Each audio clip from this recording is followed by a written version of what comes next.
আসসালামু আলাইকুম রহমতুল্লাহ। প্রিয় দর্শক, আমি আপনাদের জন্য এমন একটি আশ্চর্য ক্ষমতার আমল নিয়ে এসেছি। যদি আপনি মন থেকে গভীর বিশ্বাস এবং ভক্তি নিয়ে সম্পূর্ণ আমলটি শুধুমাত্র একবার এখনই শুনে নেন, তাহলে দেখবেন আপনার জীবনের সকল অপূর্ণ আশাগুলো পূরণ হতে থাকবে। এই সূরাটি শুনতে শুনতেই মনের আশা পূরণের গায়েবী সুসংবাদ পাবেন। আপনার আশা যত বড় ও কঠিনই হোক না কেন, তা আল্লাহর দরবারে মঞ্জুর হয়ে যাবে ইনশাআল্লাহ। প্রিয় দর্শক, এই আমলটির পাওয়ার এবং আশ্চর্যজনক কার্যকারিতা এতটাই বেশি, এই দিকে আপনি আমলটি শুনবেন এবং অন্যদিকে আপনার অন্তরের মাকসাদগুলি পূরণ হতে থাকবে এবং দীর্ঘদিন আটকে থাকা কাজগুলো সঠিকভাবে সম্পূর্ণ হবে। আপনার কাছে অফুরন্ত সম্পদ এমনভাবে আসতে থাকবে যা আপনার জীবনের সকল অভাব অনাটন দূর করে দিবে। সুবহানাল্লাহ। প্রিয় দর্শক, আমলটি আপনাদের প্রথম থেকে শেষ পর্যন্ত মনোযোগ দিয়ে শুনতে হবে, কেননা যে কোনো আমলের ফলাফল তার শেষ পরিণতির উপর নির্ভর করে। এজন্য আপনি যদি মহান আল্লাহ তাআলার এই আমলটি পরিপূর্ণ না শুনেই চলে যান, তাহলে আপনার কোনো কাজ বাস্তবায়ন হবে না। এজন্য অনুরোধ করছি মহান এই আমলটি শেষ পর্যন্ত একবার শোনার জন্য। আল্লাহর কাছে দোয়া করছি, হে আল্লাহ, যারা আপনার এই আমলটি প্রথম থেকে শেষ পর্যন্ত শোনার জন্য বসে আছে, হে মালিক, আপনি তাদের মনের সকল তামান্না ও চাওয়া পাওয়াগুলো পূরণ করে দিন। আমিন। কমেন্ট বক্সে আপনিও আমিন লিখে দোয়াতে শরিক থাকুন, কেননা কে জানে কখন কার দোয়া কবুল হয়ে যায়। তো চলুন আমলটি শুনে নেওয়া যাক। আসসালামু আলাইকুম রহমতুল্লাহ। প্রিয় দর্শক, আমি আপনাদের জন্য এমন একটি আশ্চর্য ক্ষমতার আমল নিয়ে এসেছি। যদি আপনি মন থেকে গভীর বিশ্বাস এবং ভক্তি নিয়ে সম্পূর্ণ আমলটি শুধুমাত্র একবার এখনই শুনে নেন, তাহলে দেখবেন আপনার জীবনের সকল অপূর্ণ আশাগুলো পূরণ হতে থাকবে। এই সূরাটি শুনতে শুনতেই মনের আশা পূরণের গায়েবী সুসংবাদ পাবেন। আপনার আশা যত বড় ও কঠিনই হোক না কেন, তা আল্লাহর দরবারে মঞ্জুর হয়ে যাবে ইনশাআল্লাহ। প্রিয় দর্শক, এই আমলটির পাওয়ার এবং আশ্চর্যজনক কার্যকারিতা এতটাই বেশি, এই দিকে আপনি আমলটি শুনবেন এবং অন্যদিকে আপনার অন্তরের মাকসাদগুলি পূরণ হতে থাকবে এবং দীর্ঘদিন আটকে থাকা কাজগুলো সঠিকভাবে সম্পূর্ণ হবে। আপনার কাছে অফুরন্ত সম্পদ এমনভাবে আসতে থাকবে যা আপনার জীবনের সকল অভাব অনাটন দূর করে দিবে। সুবহানাল্লাহ। প্রিয় দর্শক, আমলটি আপনাদের প্রথম থেকে শেষ পর্যন্ত মনোযোগ দিয়ে শুনতে হবে, কেননা যে কোনো আমলের ফলাফল তার শেষ পরিণতির উপর নির্ভর করে। এজন্য আপনি যদি মহান আল্লাহ তাআলার এই আমলটি পরিপূর্ণ না শুনেই চলে যান, তাহলে আপনার কোনো কাজ বাস্তবায়ন হবে না। এজন্য অনুরোধ করছি মহান এই আমলটি শেষ পর্যন্ত একবার শোনার জন্য। আল্লাহর কাছে দোয়া করছি, হে আল্লাহ, যারা আপনার এই আমলটি প্রথম থেকে শেষ পর্যন্ত শোনার জন্য বসে আছে, হে মালিক, আপনি তাদের মনের সকল তামান্না ও চাওয়া পাওয়াগুলো পূরণ করে দিন। আমিন। কমেন্ট বক্সে আপনিও আমিন লিখে দোয়াতে শরিক থাকুন, কেননা কে জানে কখন কার দোয়া কবুল হয়ে যায়। তো চলুন আমলটি শুনে নেওয়া যাক। আউযু বিল্লাহি মিনাশ শাইতানির রাজীম। বিসমিল্লাহির রহমানির রহিম।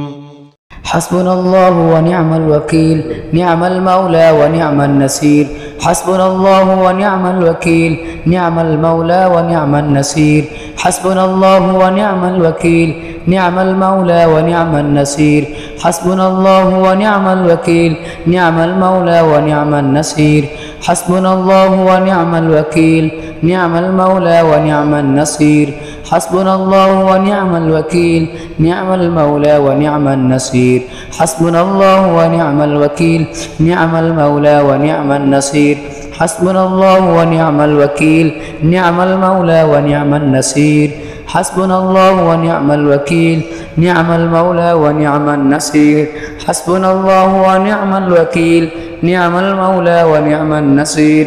حسبنا الله ونعم الوكيل، نعم المولى ونعم النصير. حسبنا الله ونعم الوكيل، نعم المولى ونعم النصير. حسبنا الله ونعم الوكيل، نعم المولى ونعم النصير. حسبنا الله ونعم الوكيل، نعم المولى ونعم النصير. حسبنا الله ونعم الوكيل، نعم المولى ونعم النصير حسبنا الله ونعم الوكيل نعم المولى ونعم النصير حسبنا الله ونعم الوكيل نعم المولى ونعم النصير حسبنا الله ونعم الوكيل نعم المولى ونعم النصير حسبنا الله ونعم الوكيل نعم المولى ونعم النصير حسبنا الله ونعم الوكيل نعم المولى ونعم النصير حسبنا الله ونعم الوكيل نعم المولى ونعم النصير حسبنا الله ونعم الوكيل نعم المولى ونعم النصير حسبنا الله ونعم الوكيل نعم المولى ونعم النصير حسبنا الله ونعم الوكيل نعم المولى ونعم النصير حسبنا الله ونعم الوكيل نعم المولى ونعم النصير حسبنا الله ونعم الوكيل نعم المولى ونعم النصير حسبنا الله ونعم الوكيل نعم المولى ونعم النصير حسبنا الله ونعم الوكيل نعم المولى ونعم النصير حسبنا الله ونعم الوكيل نعم المولى ونعم النصير حسبنا الله ونعم الوكيل نعم المولى ونعم النصير حسبنا الله ونعم الوكيل نعم المولى ونعم النصير حسبنا الله ونعم الوكيل نعم المولى ونعم النصير حسبنا الله ونعم الوكيل نعم المولى ونعم النصير حسبنا الله ونعم الوكيل نعم المولى ونعم النصير حسبنا الله ونعم الوكيل نعم المولى ونعم النصير حسبنا الله ونعم الوكيل نعم المولى ونعم النصير حسبنا الله ونعم الوكيل نعم المولى ونعم النصير حسبنا الله ونعم الوكيل نعم المولى ونعم النصير حسبنا الله ونعم الوكيل نعم المولى ونعم النصير حسبنا الله ونعم الوكيل نعم المولى ونعم النصير حسبنا الله ونعم الوكيل نعم المولى ونعم النصير حسبنا الله ونعم الوكيل نعم المولى ونعم النصير حسبنا الله ونعم الوكيل نعم المولى ونعم النصير حسبنا الله ونعم الوكيل نعم المولى ونعم النصير حسبنا الله ونعم الوكيل نعم المولى ونعم النصير حسبنا الله ونعم الوكيل نعم المولى ونعم النصير حسبنا الله ونعم الوكيل نعم المولى ونعم النصير حسبنا الله ونعم الوكيل نعم المولى ونعم النصير حسبنا الله ونعم الوكيل نعم المولى ونعم النصير حسبنا الله ونعم الوكيل نعم المولى ونعم النصير حسبنا الله ونعم الوكيل نعم المولى ونعم النصير حسبنا الله ونعم الوكيل نعم المولى ونعم النصير حسبنا الله ونعم الوكيل نعم المولى ونعم النصير حسبنا الله ونعم الوكيل نعم المولى ونعم النصير حسبنا الله ونعم الوكيل نعم المولى ونعم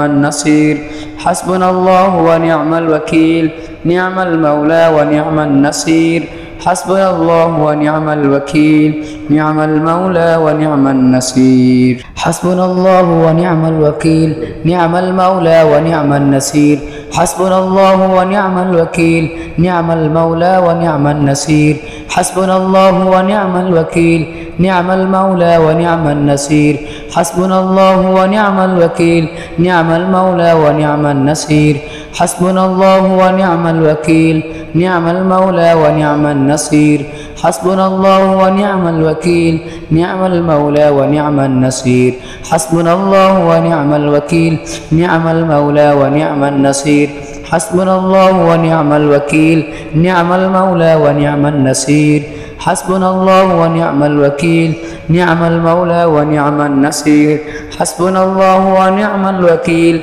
نعم المولى ونعم النصير حسبنا الله ونعم الوكيل نعم المولى ونعم النصير حسبنا الله ونعم الوكيل نعم المولى ونعم النصير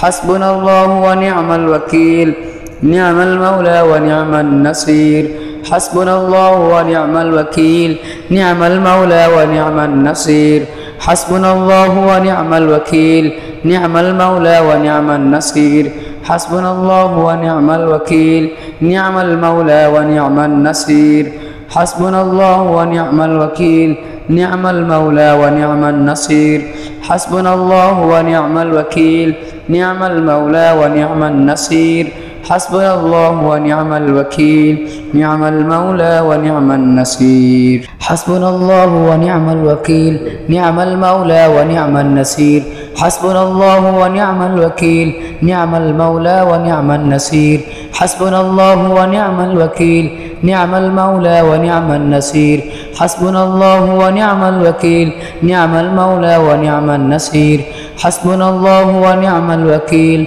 نعم المولى ونعم النصير حسبنا الله ونعم الوكيل نعم المولى ونعم النصير حسبنا الله ونعم الوكيل نعم المولى ونعم النصير حسبنا الله ونعم الوكيل نعم المولى ونعم النصير حسبنا الله ونعم الوكيل نعم المولى ونعم النصير حسبنا الله ونعم الوكيل نعم المولى ونعم النصير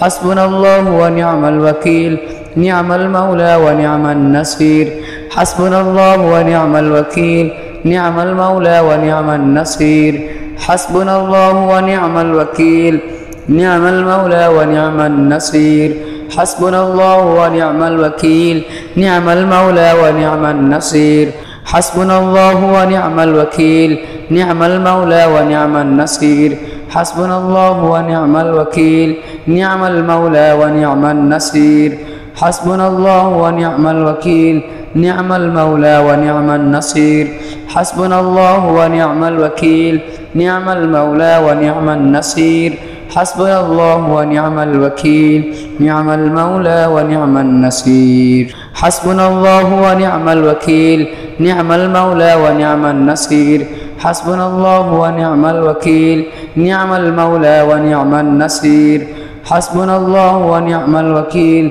نعم المولى ونعم النصير حسبنا الله ونعم الوكيل نعم المولى ونعم النصير حسبنا الله ونعم الوكيل نعم المولى ونعم النصير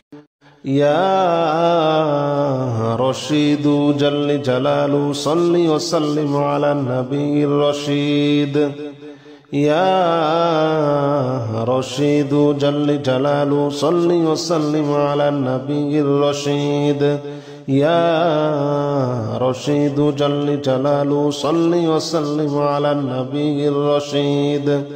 يا رشيد جل جلاله صل وسلم على النبي الرشيد يا رشيد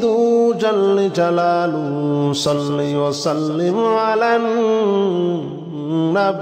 الرشيد يا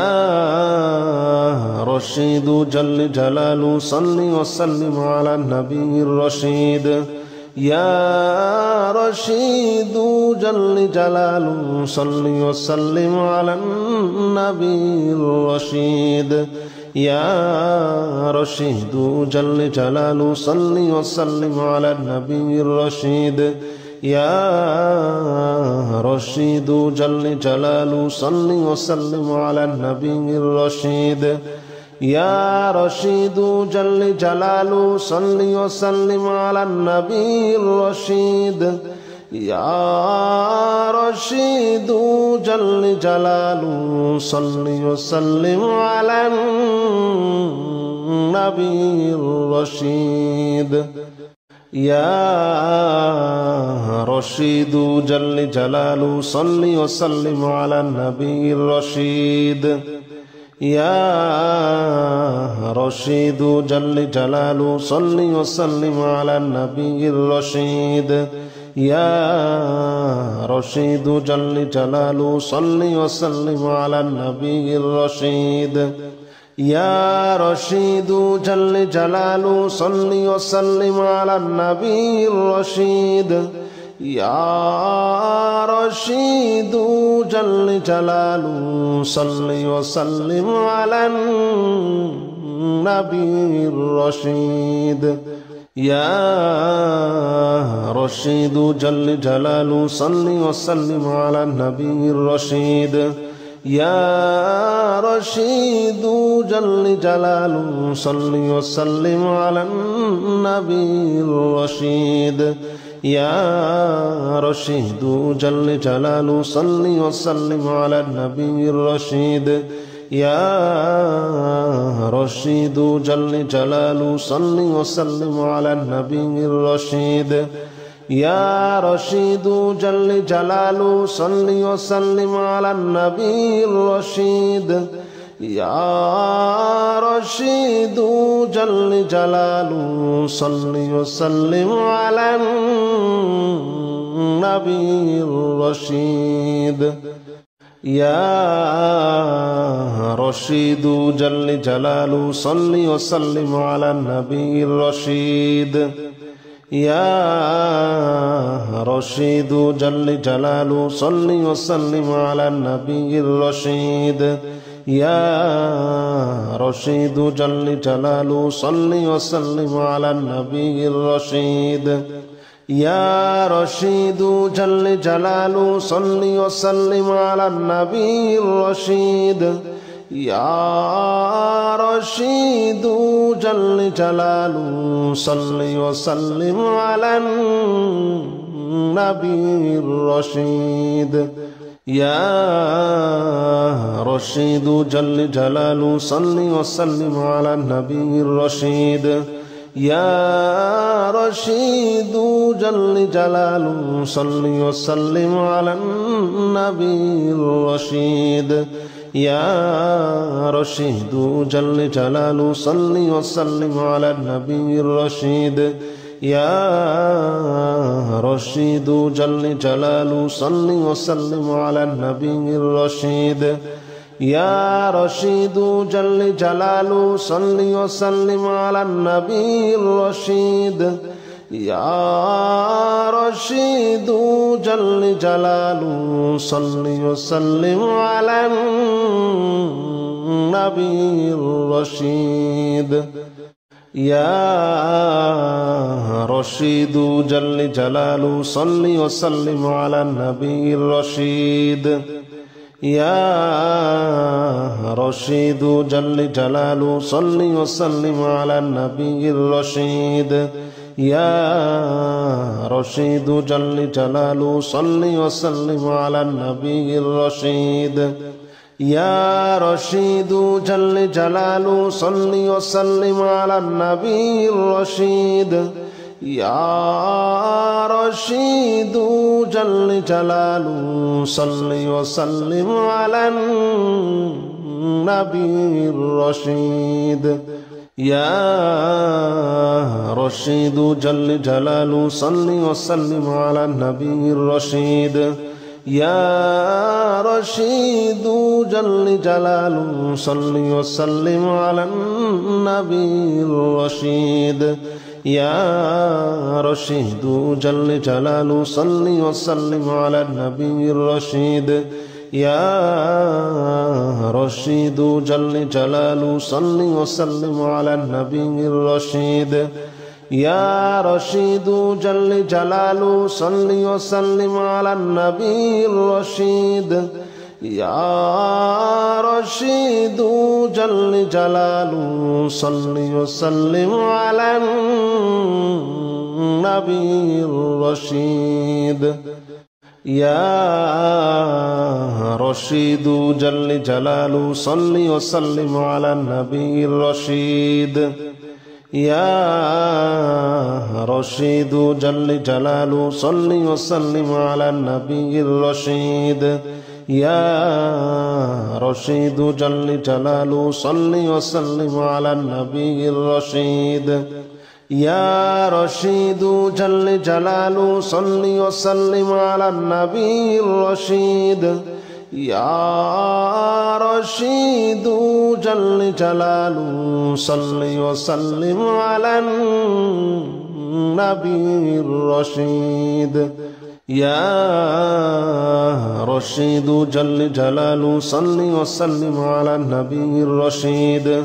يا رشيد جل جلاله صل وسلم على النبي الرشيد يا رشيد جل جلاله صل وسلم على النبي الرشيد يا رشيد جل جلاله صل وسلم على النبي الرشيد يا رشيد جل جلاله صل وسلم على النبي الرشيد يا رشيد جل جلاله صل وسلم على النبي الرشيد يا رشيد جل جلاله صل وسلم على النبي الرشيد يا رشيد جل جلاله صل وسلم على النبي الرشيد يا رشيد جل جلاله صل وسلم على النبي الرشيد يا رشيد جل جلاله صل وسلم على النبي الرشيد يا رشيد جل جلاله صل وسلم على النبي الرشيد يا رشيد جل جلاله صل وسلم على النبي الرشيد يا رشيد جل جلاله صل وسلم على النبي الرشيد يا رشيد جل جلاله صل وسلم على النبي الرشيد يا رشيد جل جلاله صل وسلم على النبي الرشيد يا رشيد جل جلاله صل وسلم على النبي الرشيد يا رشيد جل جلاله صل وسلم على النبي الرشيد